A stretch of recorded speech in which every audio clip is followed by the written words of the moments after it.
Isang mapagpalang araw sa inyong lahat, Luzon, Visayas at Mindanao, saan man kayo sulok ng mundo, ay mag-ingat kayo palagi mga kabayan. Dito na naman tayo sa Pasay, Manila Bay Reclamation Project upang mag-update mga kabayan. Dito tayo sa tapat ng MUA. O siwal ng MUA mga kabayan, makita nyo yung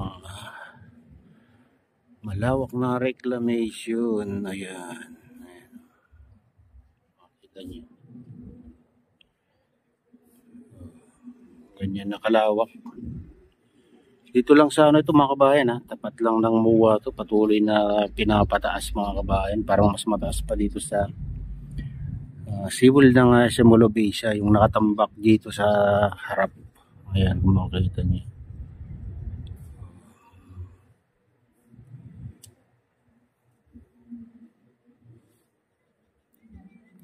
Dati lang to, mababa lang mga kabayan, pero sa paglipas ng mga araw at buwan, ito na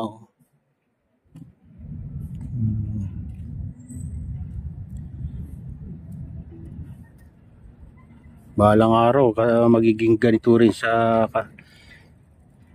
katulad sa MUA mga kabayan, itong nasa tapat niya.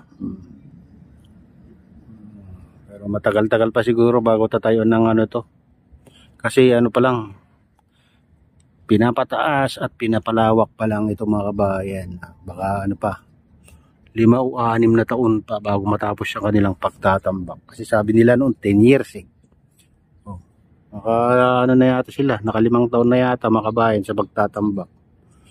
Ito kasi yung pinakauling tinambakan nila dito. Itong nasa tapat ng MUA, yung SM Mall of Asia mga kabayan. Ayan. At na rin dito, mayroon na ring